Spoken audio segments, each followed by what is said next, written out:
Now that we know what data management is and who the people involved are, we will now show you where specific data management practices fall within the research lifecycle. To do this, we're going to use the research lifecycle from the Data Documentation Initiative, or DDI. During the initial phase of the research lifecycle, that is the discovery and planning phase, researchers will need to determine what type and format of data they're going to collect. This may involve collecting new data, combining existing data sets, or analyzing existing data. If the project involves human subjects, the researchers will need to consider privacy, confidentiality, and other ethical issues. In addition, researchers should consider what types of documentation they will create and the metadata standards they will use to describe their data. These are some of the details that should be included in the data management plan. Further, researchers will need to identify the potential reusers of the project data. Who will use this data? What might they use it for? Will the data, once stripped of any potentially identifying information, be useful for secondary reuse? What access restrictions will be placed on the data? These are all questions that the researchers need to answer before the project even begins.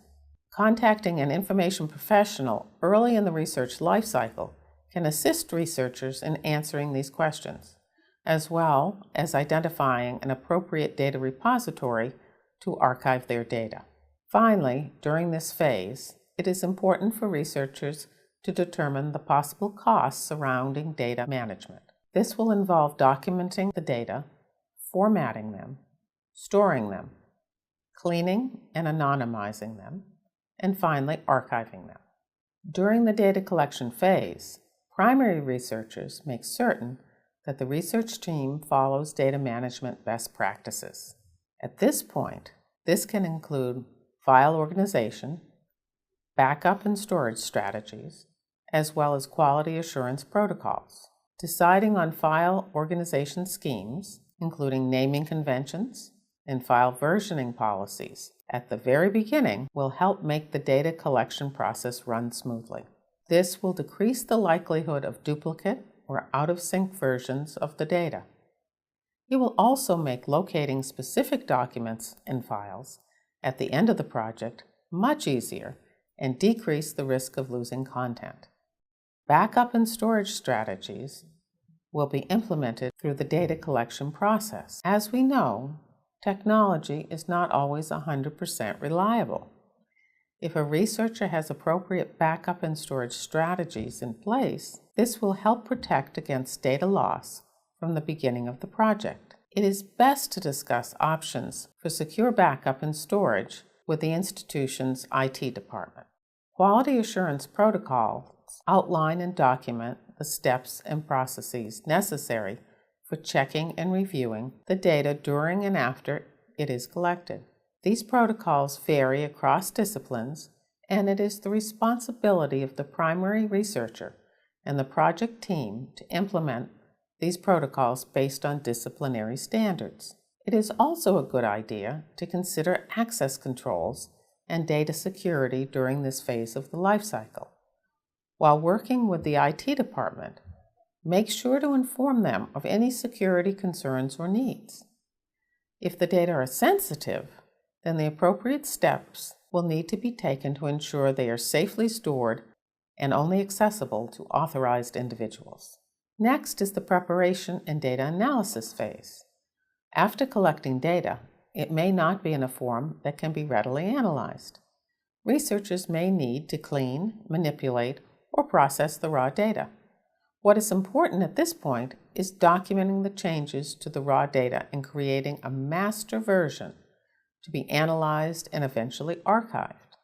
A common tip here is to make the final version of the data read-only, so it can't be inadvertently altered. Once the master version of the data has been prepared, data analysis can begin. Data analysis can take many forms across disciplines. The most important thing to consider in this phase is making sure to document analysis procedures, such as additional modifications to the data, the model used, the code used to run the analysis, and hardware and software specifications. Having this detailed information will help researchers write a better paper and do better science. During the publication and sharing phase, a researcher will prepare their data files and other research materials necessary to interpret and reuse the data in the future. Data management best practices dictate that data be stored and made available to share in a trustworthy data repository. This phase is an opportunity to consult with information professionals or data repository staff who can provide guidance as you prepare data for sharing. Researchers should make sure that their data management meets all of the needs and requirements of the repository. This means that the data should be in the appropriate file format, should be clean to the specifications of the repository, and should comply with applicable privacy laws and requirements. Additionally, all documentation should be reviewed to ensure that the data can be reused and standard metadata should be applied.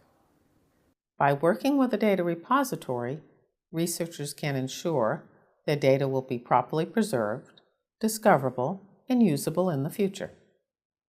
The end of the project can seem like a bit of a blur and a time crunch, but by following data management best practices throughout the research lifecycle, you can rest assured that your data will be available for the long term. At this point, your data are safely stored in a data repository, and you can begin planning for your next project.